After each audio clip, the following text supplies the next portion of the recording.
Confusão em Nova Ponte pode levar à cassação do prefeito da cidade. A lei orgânica do município de Nova Ponte é clara. Caso os prazos exigidos para a entrega dos balancetes sejam descumpridos, a Câmara Municipal pode pedir a cassação do mandato do prefeito. Polícia Militar prende suspeito de tentativa de homicídio no bairro Jardim Brasília. Trânsito aumenta o número de multas nas 6 rodovias sob responsabilidade da Polícia Rodoviária Estadual. Pesquisa pode revolucionar medicina e dar esperança para pessoas com lesões de medula espinhal. Estádio João Avelange completa 29 anos. Tudo isso e mais agora no Jornal Paranaíba.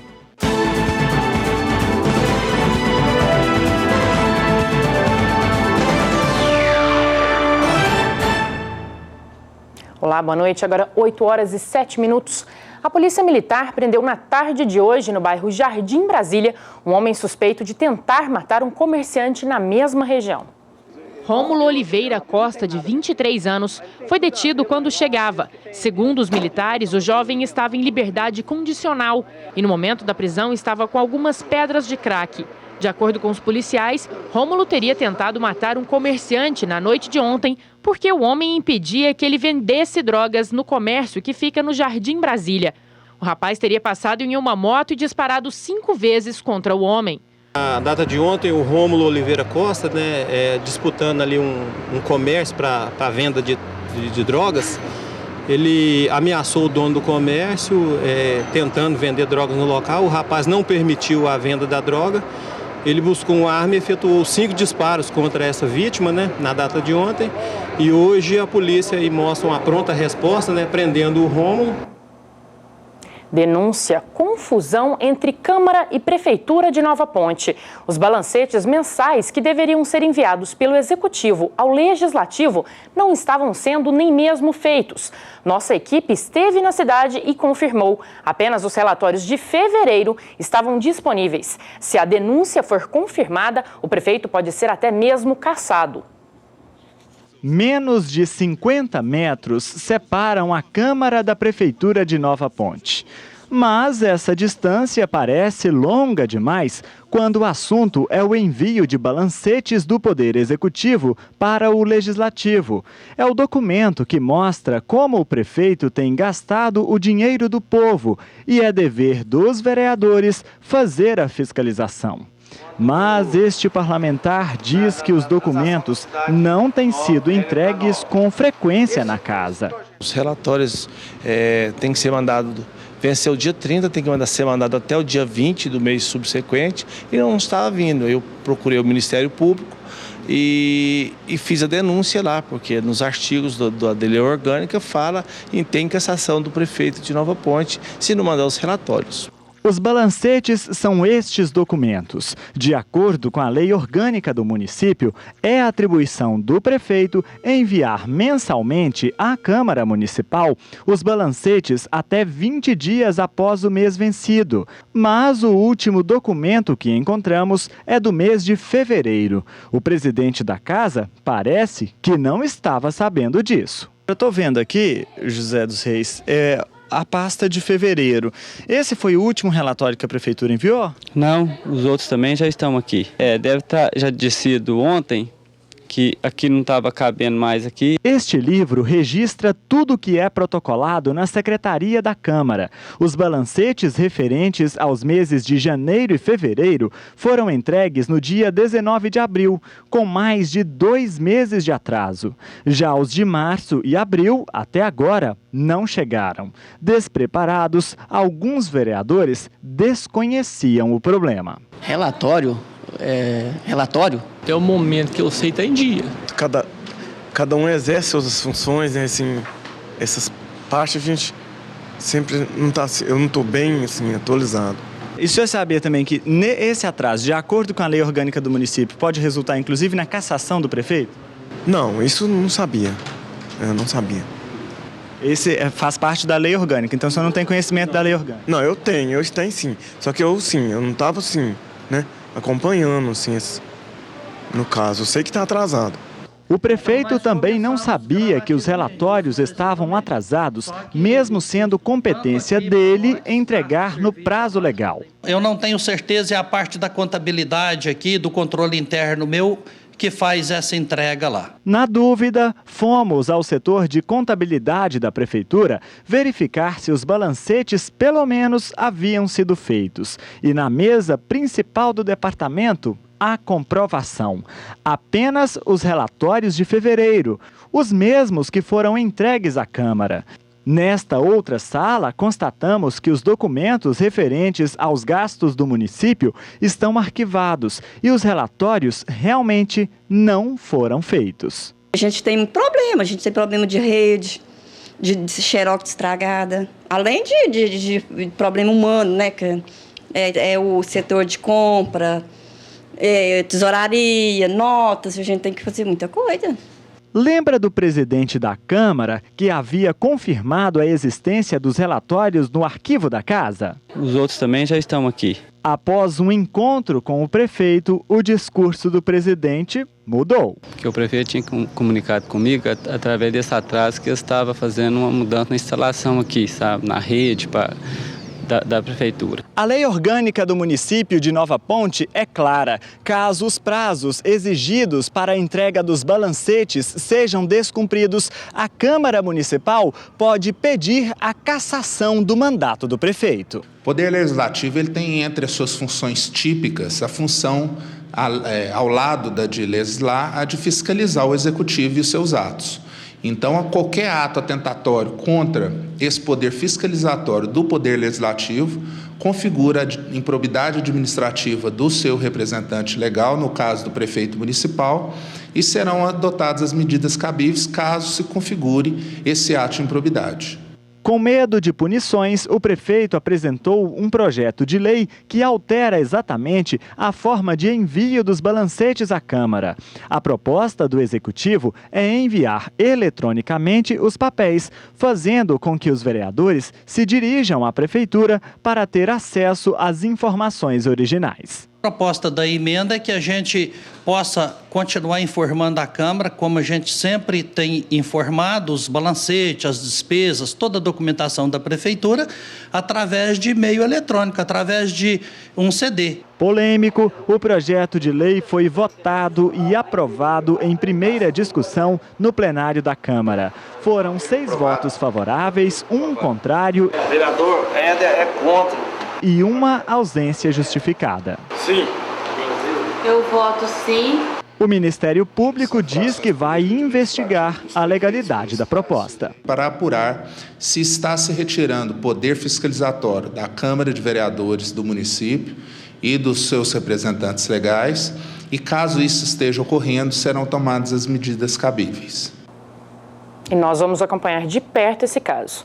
Uma ex-aluna da UFO participa de uma pesquisa que pode revolucionar a medicina. Há 5 anos, o grupo de pesquisadores da Universidade Federal do Rio de Janeiro estuda um tratamento de lesões de medula espinhal. Se liberado pela Comissão Nacional de Ética, o processo pode beneficiar cerca de 100 mil pessoas que perdem os movimentos todos os anos, vítimas de acidentes de trânsito. É de folga na casa dos pais, em Uberlândia, que a doutoranda em Biologia da Universidade Federal do Rio de Janeiro apresenta um estudo que pode revolucionar a medicina. Carla, que é formada em Biologia e Enfermagem pela UFO, é uma das pesquisadoras de um grupo que há 5 anos estuda um tratamento de lesões de medula espinhal. Nos vídeos, a pesquisa fica mais clara. 2 ratos com lesões na coluna são usados como cobaias. Em um deles é aplicada uma injeção de laminina, uma proteína encontrada em tecidos do corpo humano, nos músculos e na placenta. Os resultados da intervenção, que acontece em até 48 horas depois do acidente, são impressionantes. O rato ganha mobilidade nas patas antes atingidas. A gente observou que um animal tratado com essa proteína, ele tem uma recuperação mais rápida. Ele recupera os movimentos de uma forma mais rápida e mais eficiente. Ele consegue, em modelos de lesões mais leves, ele consegue resgatar 100% dos movimentos. O tratamento tem um custo baixo. Cada dose custa cerca de $100 e necessita de apenas uma aplicação. O grupo agora aguarda a liberação da Comissão Nacional de Ética em Pesquisa para fazer o chamado estudo clínico, que consiste em aplicar a proteína em adultos com lesões na coluna. O processo deve demorar pelo menos 9 meses. Com a injeção de laminina, há cerca de 100 mil pessoas que perdem os movimentos em acidentes de trânsito todos os anos podem ter uma nova chance. Essa proteína ela tem um efeito anti-inflamatório, né? Então, assim, a gente vai tratar pacientes agudos que acabaram de sofrer lesão. Então, ela tem esse efeito de diminuir a inflamação, que é muito importante, e ela também tem um efeito regenerativo. Então, essa proteína induz a regeneração do sistema nervoso. Veja no próximo bloco, CEMIG instala rede de energia elétrica na BR-050 para funcionar radares. E mais, aumenta o número de multas nas rodovias sob responsabilidade da Polícia Rodoviária Estadual. É daqui a pouco aqui no Jornal Paranaíba. Agora são 8h16. Nós voltamos depois do intervalo.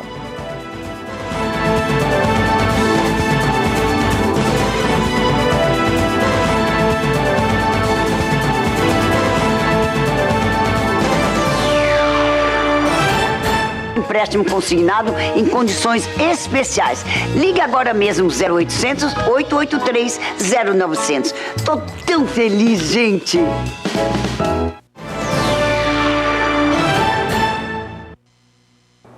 A CEMIG já concluiu as obras de instalação da rede de energia elétrica para funcionar os 2 radares da BR-050, entre Uberlândia e Araguari. Os suportes e os compartimentos para os radares já foram instalados nos quilômetros 53 e 57. A previsão é que eles comecem a funcionar no mês de julho. As obras na rede elétrica para atender o radar do quilômetro 57 foram concluídas na última terça-feira. Trânsito, só nos 3 primeiros meses deste ano foram mais de 20 mil multas nas 6 rodovias que cortam a região e estão sob responsabilidade da Polícia Rodoviária Estadual. O número de acidentes com mortes também subiu. No início do mês, a presidente Dilma Rousseff assinou o Pacto Nacional pela Redução dos Acidentes no Trânsito, que tem como meta estabilizar e reduzir o número de mortes e lesões em acidentes nos próximos 10 anos. Eles estão ali, na vista dos motoristas e bem sinalizados. Os radares da BR-497, que liga Uberlândia ao Prata, foram instalados no ano passado e de lá para cá não pararam de trabalhar. É o que mostram os números da Polícia Rodoviária Estadual. Só nos 3 primeiros meses do ano foram 20.560 multas nos 14 radares da região. Os números do ano passado são ainda mais preocupantes. Quase 100 mil multas nas 6 rodovias estaduais que cortam a região. Uma média de 8.214 por mês e 270 por dia. A explicação está na ponta da língua dos motoristas. Mesmo com a punição que reflete no bolso por meio das multas, muita gente continua infringindo as leis de trânsito. Porque esse dia eu fui entrar aqui, aí um outro caminhão, um carro pequeno foi ultrapassar um caminhão aqui, ó, nessa subida. Eu tive que entrar aqui nesse acostamento, porque senão ia bater os dois. Foi ultrapassar bem aqui no radar? Bem no radar. O brasileiro só acerta quando pesa no bolso, né? 1.200 quilômetros de rodovias da região estão sob responsabilidade da Polícia Rodoviária Estadual. Na LMG 794, conhecida como Anel Viário, que interliga a BR-050, BR-365 e MGT 497, são 3 radares, todos com velocidade máxima de 60 km por hora. Na BR-497, que liga Uberlândia, Prata e Campina Verde, são 2 radares, um a 80 km por hora e outro a 60. Na MG 414, entre Araguari, o distrito de Amanhece e a divisa de Minas com Goiás, existe um radar a 40 km por hora. Na LMG 748, entre Araguari, o trevo de Indianópolis, BR-050, BR-365, 2 radares, um a 40 km por hora e outro a 60. Na MG 223, entre Araguari e Tupaciguara, estão instalados 3 radares a 40 km por hora e a MGC 452, na BR-365, Tupaciguara e Araporã, 2 radares a 40 km por hora. A grande maioria das rodovias sob nossa jurisdição estão em boas condições. O DR ele é muito zeloso nessa questão, ele sempre está fazendo a manutenção da via. Principalmente no período chuvoso, começa a aparecer os buracos, ele vai lá com a equipe, tem feito a manutenção. O aumento no número de acidentes nas rodovias sob responsabilidade da Polícia Rodoviária Estadual preocupa. Em 2009 foram 34 mortes nas 6 rodovias da região. Já no ano passado foram 53, um aumento de 55%. A grande maioria dos acidentes é falta de atenção, imprudência, ultrapassar em local proibido.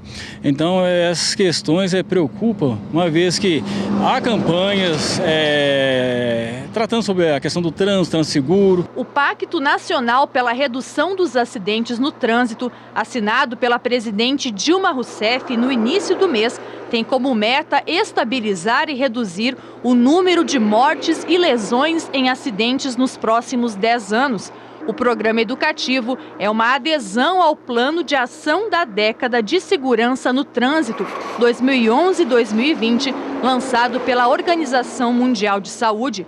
De acordo com esta especialista em trânsito da Universidade Federal de Uberlândia, o caminho é mesmo a educação, que também deve passar de pai para filho. Nós temos que trabalhar a criança e temos que trabalhar o adulto, porque 80% dos acidentes nas rodovias acontecem com até 10 anos de carteira de habilitação.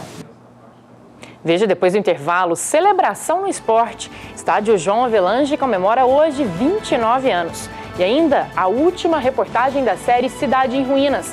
Você vai ver os conflitos sociais que muitas vezes acabam em invasão, briga judicial e tragédia. É já aqui no Jornal Paranaíba. Agora são 8h24. Nós voltamos em instantes.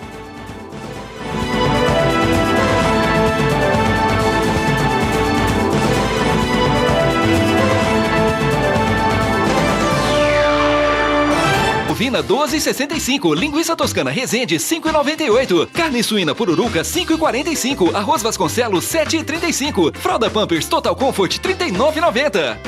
Aqui, além de preço baixo, tem ofertas todo dia pra você. Seu fim de semana é sempre extra. Beba com moderação. Eletromac é tradição em material elétrico e iluminação. Tudo num só lugar, a melhor solução pra sua obra. Eletromac.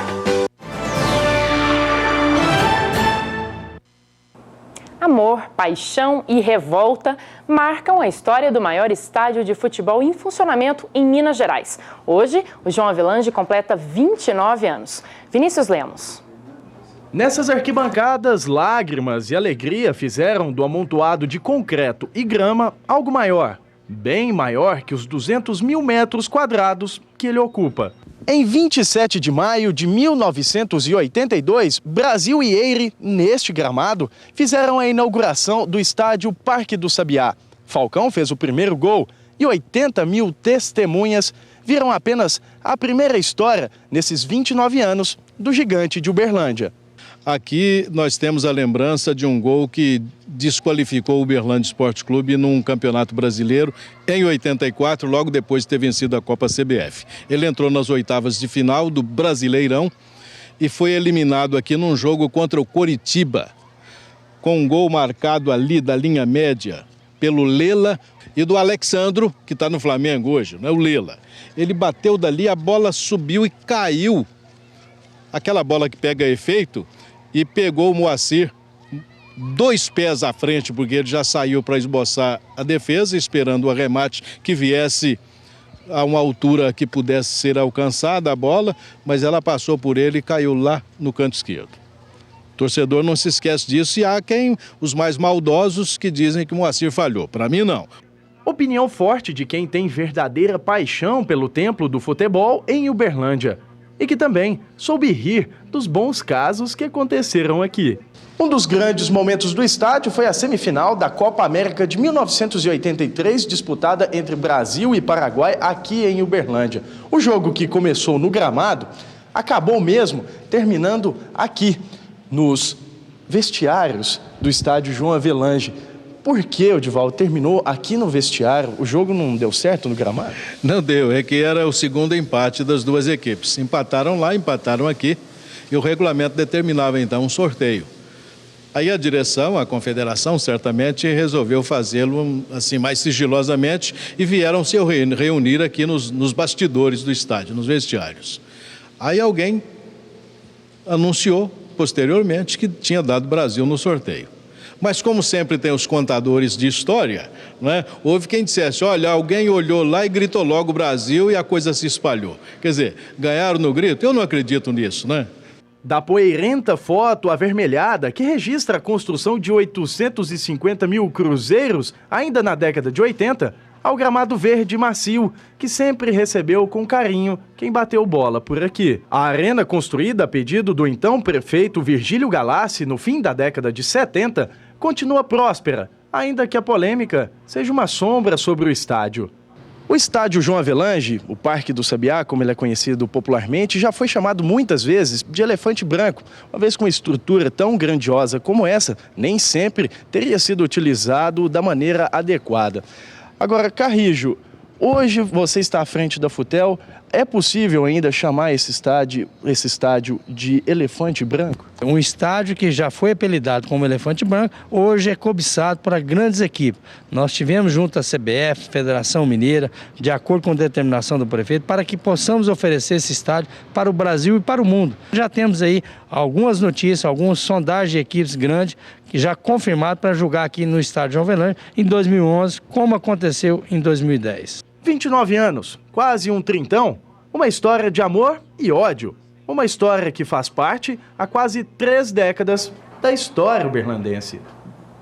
De um lado, construtoras que não terminam os prédios. Do outro, famílias querendo moradia. O conflito social muitas vezes acaba em invasão, briga judicial e tragédia. É o que você vai ver hoje na última reportagem da série Cidade em Ruínas.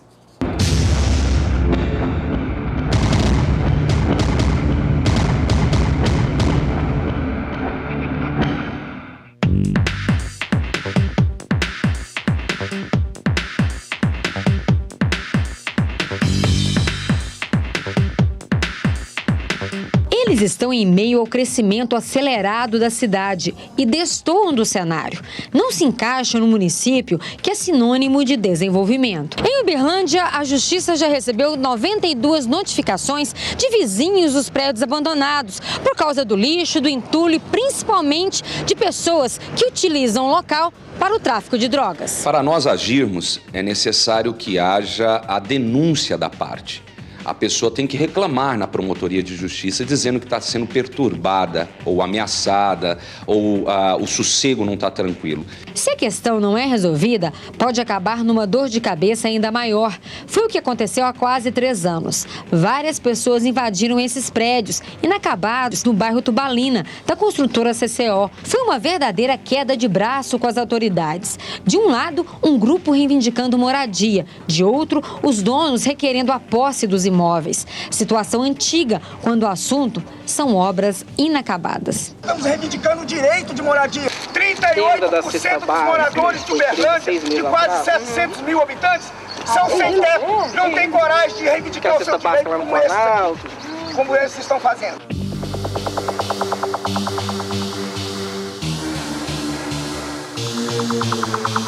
Estamos reivindicando nosso direito. Está na Constituinte. Nós não queremos os prédios, nós queremos simplesmente direito de moradia. Onde sair é suficiente para qualquer um. Os ocupantes foram transferidos para o bairro Shopping Park, mas a situação de abandono continua. O que fazer? Este empresário e mais de 40 pessoas são a prova de que a união faz mesmo a força. Da massa falida da Encol, eles se reuniram e estão tocando a obra. A previsão é de que em 18 meses, o residencial que fica na Avenida Princesa Isabel, no centro de Uberlândia, fique pronto. O exemplo é realmente ter muita coragem, disposição, né? Porque a gente não tem muito tempo para tocar obra, nós não somos construtores, né? Somos empresários, mas tem que pegar para fazer. E realmente vale a pena, porque na hora que termina, o imóvel ele tem muita valorização.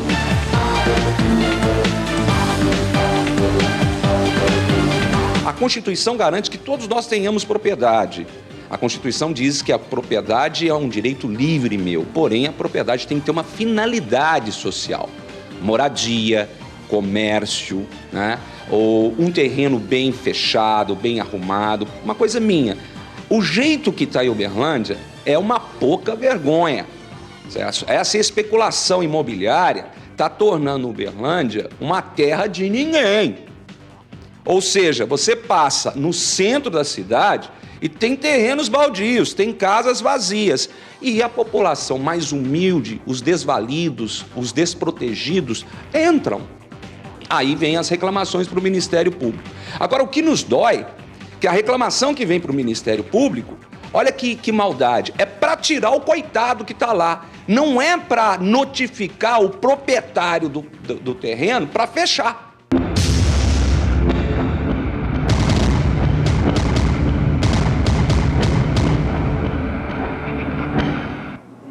O Jornal Paranaíba de hoje fica por aqui. Vem aí o Jornal da Record com as principais notícias do Brasil e do mundo. Muito obrigada pela sua companhia, uma boa noite para você e até amanhã.